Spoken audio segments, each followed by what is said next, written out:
alma do inferno. Nós vamos falar a partir de hoje sobre as mais importantes seitas que existem no Brasil. Seicho no Ie, uma seita japonesa que começou lá no Japão e que está aqui no Brasil. O que quer dizer? Seicho no Ie, a palavra no japonês que quer dizer casa, abrigo, lar, crescimento de plenitude da vida infinita. O fundador dessa seita chama-se Masaharu Taniguchi. Masaharu Taniguchi nasceu em Kobe, no Japão, por volta de 1893. Ele teve um problema de doença venérea. E essa doença levou, então, Masaharu Taniguchi a procurar nas explicações budistas o problema de sua vida. Ele começou a ler sobre os ensinos de Buda. Ele também fez faculdade, se formou na faculdade inglesa em Tóquio, no Japão. Estudou também ciências psíquicas. Na Sutra budista, Taniguchi, ele descobriu que não existe matéria e não existe também doença. Não obstante, ele esteve doente e aquela doença o levou a procurar o conhecimento do budismo.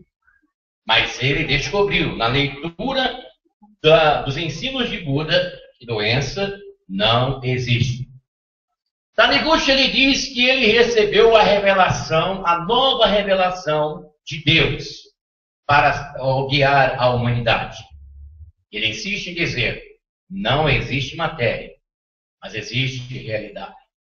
O ensino básico da Seicho no Ie, pessoal, diz, você é realidade. Você é Buda.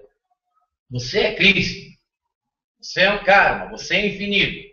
Você é inesgotável.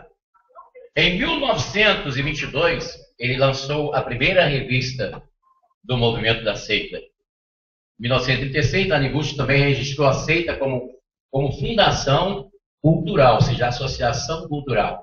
E a partir de 1941, ela passou a ser oficialmente conhecida como uma nova seita.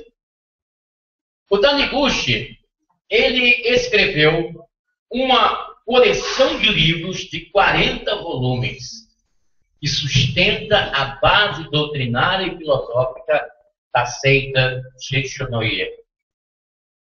Ele empreendeu grandes conferências, foi também reconhecido nos Estados Unidos como um doutor em religião. Recebeu o título de doutor em religião nos Estados Unidos. E a partir de 1963, ele empreendeu grandes conferências, inclusive no Brasil, incluindo o Brasil. Ele começou as suas obras aqui no Brasil por volta de 1952, especialmente em Goiás. Por volta de 1970, as primeiras atividades da seita no Brasil. 3 crenças fundamentais da Seicho no Ie. Matéria não tem resistência. Só existe a realidade espiritual e real. O mal não existe. É pura ilusão. Ensina os ensinos da Seicho no Ie. O bem e o mal, a Bíblia diz que estão juntos. Vamos para a palavra de Deus. A palavra de Deus refuta o ensino da Seicho no Ie, que diz que não existe o mal, que não existe o bem. Existe relatividade. Vamos ver aqui na Bíblia, no capítulo 2 do livro de Gênesis, palavra no hebraico que quer dizer princípio, versículo 9, diz assim: O Senhor Deus fez brotar da terra toda sorte de árvore, de aspecto agradável, e de frutos bons para comer, e a árvore da vida no meio do jardim, a árvore do conhecimento do bem e do mal. Está expresso aqui no capítulo 2, versículo 9. Eu vou usar um linguajar melhor. Está explícito nas Escrituras, no primeiro livro da Bíblia, que Deus, o Criador, Ele fez brotar a árvore do conhecimento do bem e do mal. Está claro na Bíblia. Mas, no entanto, a Seicho no Ie diz que não existe o mal. Nós vamos ver também na parábola dos lavradores maus em Lucas, o nosso Senhor falando, mostrando a existência do mal. Nosso Senhor também diz que do coração provém todo o mal do ser humano. O adultério, o roubo, o homicídio, as más intenções provêm do coração. Então, refuta o ensino da seita de Sheshnoye, que diz que não existe o mal. Vamos aqui para a Epístola de Paulo aos Romanos, o capítulo 7, versículo 15 em diante. Vamos ver aqui. Não entendo absolutamente o que faço, pois não faço o que quero, faço o que aborreço. E se faço o que não quero, reconheço que a lei é boa. Porque a Sheshnoye diz que não existe pecado. Vamos continuar a leitura. Mas então não sou eu que faço, mas o pecado que em mim habita. Eu sei que em mim, isto é, na minha carne, não habita o bem, porque o querer o bem está em mim, mas não sou capaz de efetuar. Não faço o bem que quereria, mas o mal que eu não quero. Ora, se faço o que eu não quero, já não sou eu que faço, mas sim o pecado que em mim habita. Paulo ainda diz aqui, no capítulo 7 aos Romanos, ele diz: miserável homem que eu sou, quem me livrará? Quem me livrará do corpo dessa morte? Quem me livrará do corpo dessa morte? Então nós podemos ver na Bíblia Sagrada que todos nós somos pecadores por natureza. Todos pecaram, está escrito, e destituídos estão da glória de Deus. O pecado, ele existe porque o que é? É uma transgressão à lei de Deus. Por natureza, nós pecamos contra o nosso Deus. Somos pecados desde quando nós nascemos com a tendência com a natureza pecaminosa. Freud, quando ele estava estudando a psicologia, ele não acreditava em Deus. Freud não acreditava nas escrituras, ele era um ateu. Depois que ele fez várias experiências, vários estudos sobre o comportamento humano, ele, nos seus estudos, nas suas pesquisas, mesmo como ateu, ele descobriu que o homem tem algo errado dentro dele. Ele mesmo, Edmundo Freud, o pai da psicanálise, o que é conhecido nas faculdades de psicologia do mundo inteiro, ele afirmou que o homem tem algo errado dentro dele. Se ele fosse uma pessoa que acreditasse nas escrituras, ele iria consumar os seus estudos, afirmando que o homem, distante de Deus, encontra-se em pecado, em transgressões. Vamos aqui para o capítulo 5, versículo 12, da Epístola de Paulo aos Romanos. Diz assim: por isso, como por um só homem entrou o pecado no mundo, e pelo pecado a morte, assim a morte passou a todo o gênero humano, porque todos pecaram. Então está declarado nas Escrituras. Paulo deixa claro aqui em Romanos que Deus encerrou o homem na condição de pecador para que todos fossem alcançados pela misericórdia e pela graça do seu Filho Jesus Cristo. Todos pecaram e destituídos estão da glória de Deus. Por um homem entrou o pecado no mundo, e por um homem que foi o nosso Salvador entrou a vida eterna. Nós conhecemos este versículo de Romanos 6, 23, o salário do pecado é a morte, mas o dom gratuito de Deus é a vida eterna em Cristo Jesus, o nosso Senhor.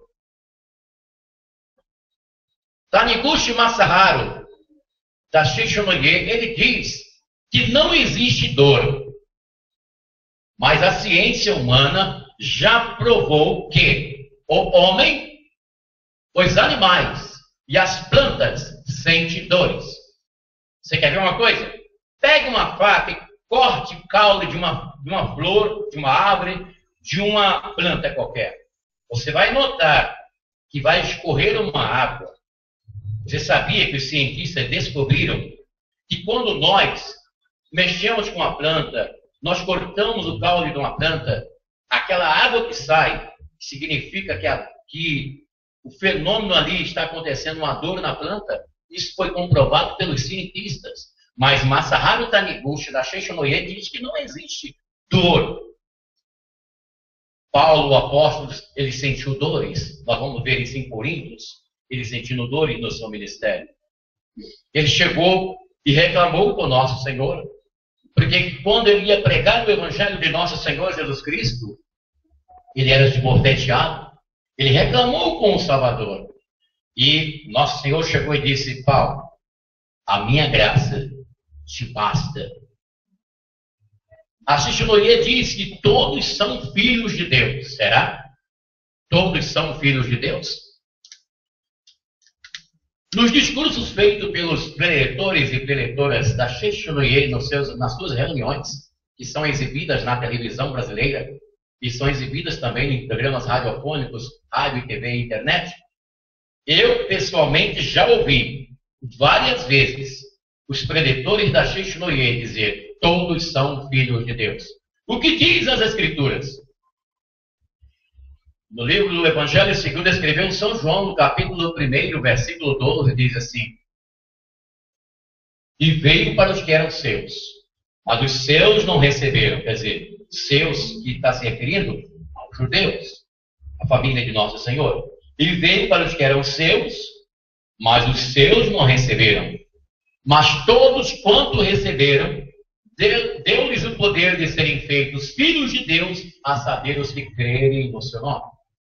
Segundo as Escrituras Sagradas, a palavra de Deus, nós podemos ter a certeza, podemos estar certo que para a pessoa ser um filho de Deus, ele precisa ser regenerado. Isso está claro no capítulo 3 do Evangelho segundo escreveu São João. Quando Nicodemos perguntou o que deveria fazer para entrar no reino de Deus, e o nosso Senhor disse: necessário te é nascer de novo.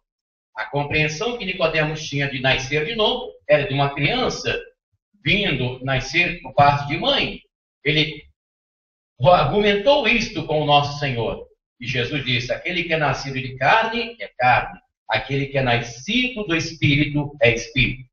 Aqueles que são nascidos de Deus, esses são filhos de Deus, pessoal.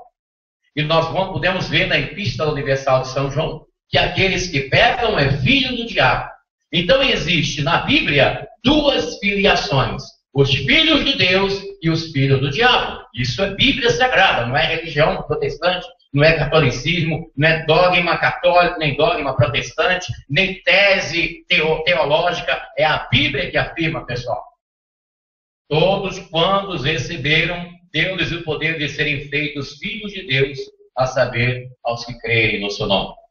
A Chichinoye diz que o homem é imortal. Como? Se o homem fosse imortal, não haveria cemitério. O homem não é imortal. A palavra de Deus diz que todos pecaram e destruídos estão da glória de Deus. A morte veio por consequência do pecado, do afastamento de Deus. E a pessoa só vai ser uma pessoa com a certeza de vida eterna quando ela aceita o plano de Deus em Cristo Jesus. Isso é Bíblia Sagrada, a palavra de Deus. Bom, sobre Deus, o que eles dizem? A ideia que a Chichinoye apresenta Deus, o Todo-Poderoso, ele identifica Deus com a ideia panteísta. O que é o panteísmo? O panteísmo é a crença de que tudo é Deus. Isso aqui é Deus. Esse relógio é Deus. Este book é Deus. Este papel é Deus. Esta cruz aqui é Deus. Tudo é Deus para o panteísta. E é assim que eles apresentam Deus. E Deus é panteísmo? Deus é paganismo? Deus é idolatria? A resposta está lá no capítulo 4 do Evangelho segundo escreveu São João. A resposta que o nosso Senhor deu para a mulher samaritana. Deus é Espírito e importa que os seus adoradores o adorem em Espírito e em verdade. A Chichinoye, ela não dá relevância à Bíblia Sagrada. Ela cita os versículos em suas reuniões apenas para chamar a atenção dos seus ouvintes. Mas os ensinos que eles dão ênfase e credibilidade são os ensinos que foram escritos nos 40 volumes que foram feitos pelo fundador da seita, chamada Masaharu Taniguchi, que ele escreveu uma obra contendo 40 livros. Eles torcem a palavra também, não obedecendo regras de hermenêutica, de exegese, regrando para as suas ideias, né? E nós sabemos que a Bíblia é a única regra de fé e prática para os cristãos de todo o mundo. Nosso Senhor ele foi bem claro: os céus e a terra passarão, mas as minhas palavras não irão se passar. Masaharu Taniguchi, fundador da Shishinoi, ele diz que os milagres que são operados no meio da seita são maiores do que de Jesus Cristo. O que é isso, né? Aí ele exagerou demais, né? Exagerou demais. Quer dizer, querendo colocar os milagres, as operações espirituais, como algo superior a do bom Jesus, o nosso Senhor. Agora, eu me lembrei daquela passagem que diz assim: o nosso Senhor diz: aqueles que crerem em mim fará as obras que eu faço, e as fará maiores do que estas. Mas a quem que ele estava falando essas palavras? Para aqueles que já estavam seguindo o nosso Senhor, aqueles que já estavam convertidos, aqueles que já haviam entrado no caminho que é o próprio Jesus Cristo, o próprio Salvador. Próxima sexta-feira, nós vamos falar sobre a Igreja Messiânica do Brasil, fundada por Meixo Sama. Os ensinos da Igreja Messiânica do Brasil. Quem foi Meixo Sama? E os ensinos dessa igreja? Que não deveria ter o nome de igreja. Porque, às vezes, tem esse nome até para confundir aqueles que não têm o conhecimento da verdade. Tinha que ter o nome de organização, uma organização religiosa, uma seita, mas não uma igreja. E eu quero, como nós estamos aqui falando em público, estamos falando em público, e também pela internet, eu quero deixar bem claro que nós não estamos aqui, ao falar sobre as seitas, não estamos aqui com a objetividade de ferir a sensibilidade daqueles que fazem parte dessas seitas, porque nós vivemos num país de regime democrático, onde temos a liberdade de expressão, de fé e de pensamento. Todos nós, brasileiros e brasileiras, temos o direito de expressar a nossa fé, temos o direito de escolher a nossa religião, como temos o direito de escolher os nossos candidatos nas eleições e escolher o partido do qual queremos nos filiarmos, e etc, etc. Quando nós estamos aqui, quando nós nos propomos falar sobre as seitas que existem no Brasil, não tem a objetividade de ferir as seitas, nem as religiões, nem as crenças das pessoas.